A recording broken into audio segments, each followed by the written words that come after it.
వెంకటేశ్వరుని యొక్క మూర్తిలో ఈ చిబుకం మీద పచ్చకర్పూరంతో బొట్టు పెట్టి ఉంటుంది. ఆ పచ్చకర్పూరంతో బొట్టు ఉండడానికి ఒక ప్రధానమైన కారణం ఉంది. అనంతాచార్యుల వారిని మీరు ఇప్పటికీ మాడవీధుల్లో స్వామివారు సహస్రదీపాలంకార సేవ తర్వాత బయలుదేరుతారు. బయలుదేరి ఆ మాడవీధుల్లో వెడుతున్నప్పుడు ఆ మొట్టమొదట మాడవీధుల్లో వెళ్ళినప్పుడు ఎడంచేతి వైపుకు వెడితే అనంతాచార్యుల వారిని ఆయన బృందావనం కనపడుతుంది. ఇప్పటికీ ఆయన వెంకటేశ్వర స్వామి వారిని సేవించాలని పొగడ చెట్టు రూపంలో ఉంటారు. రామానుజాచార్యుల వారి మీద ఉన్నటువంటి అపారమైన భక్తితో ఆయన లోపల ఒక కోనేరు కట్టారు. ఇప్పటికీ ఆ కోనేరు ఉంది. మీరు లోపలికి వెళ్ళి చూస్తే కనపడుతుంది. ఆ పొగడ చెట్టు కూడా ఇప్పటికీ ఉంది ఆయన బృందావనం.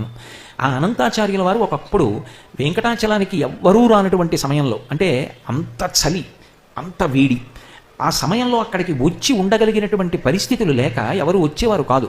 కానీ భగవద్రామానుజులు అడిగారు, ఎవరైనా వెళ్ళి ఆ కొండ మీద ఉండి పుష్పవాటికని నిర్మాణం చేసి ప్రతిరోజు పూలదండలు కట్టి వెంకటేశ్వరుడికి సమర్పిస్తారా అని.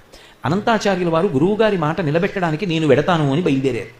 బయలుదేరి భార్య గర్భిణి, ఆమెని తీసుకుని వెళ్ళి అక్కడ ఉండేటటువంటి ఆ కొండ అంతా తవ్వి రాళ్లు తీసి పక్కన పోయిస్తున్నారు. పాపం ఆవిడ గర్భిణి.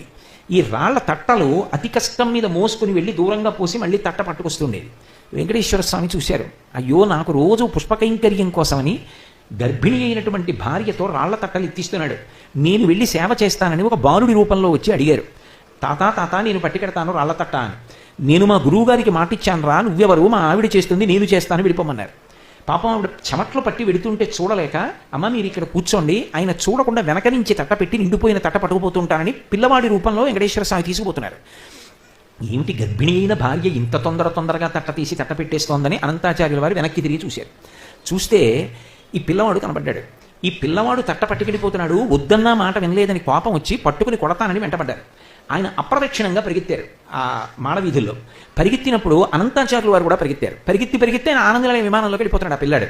ఈయనకి కోపం వచ్చి పిల్లాడు గుడిలోకి పారిపోతున్నాడని చేతిలో ఆ కొండ తవ్వుతున్నటువంటి గుణపం విసిరేస్తే గుణపం వెళ్ళి తగిలింది వెంకటేశ్వర స్వామికి. గడ్డం బద్దలై నెత్తురు కారింది. సాయంకాలం పుష్పమాల పట్టుకుని గుడిలోకి వెళ్ళారు. ఈ గడ్డం అంతా వాచిపోయి బద్దలై నెత్తురు కారి మాంసం చిమ్మి ఉంది. అర్చకులు తెల్లబోయారు, ఇదేమిటి ఇలా ఎందుకయింది అని. అప్పుడు ఆయన చెప్పారు, అనంతాచార్యులకి సేవ చేయడానికి అడిగితే నన్ను గడ్డం పెట్టి కొట్టాడు, నన్ను గుణపం పెట్టి కొట్టాడు గడ్డం మీద, గడ్డం బద్దలైంది.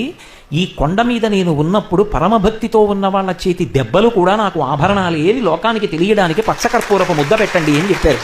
అందుకే ఆనాటికి ఈనాటికి కూడా వెంకటేశ్వర స్వామి వారి ధ్రువమూర్తికి ఇక్కడ పచ్చకర్పూరంతో ముద్ద పెడతారు.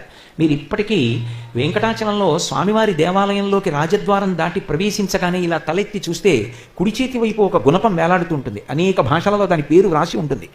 ఆ గుణపాన్నే వెంకటేశ్వర స్వామి వారి మీదకి అనంతాచార్యుల వారు విసిరారు.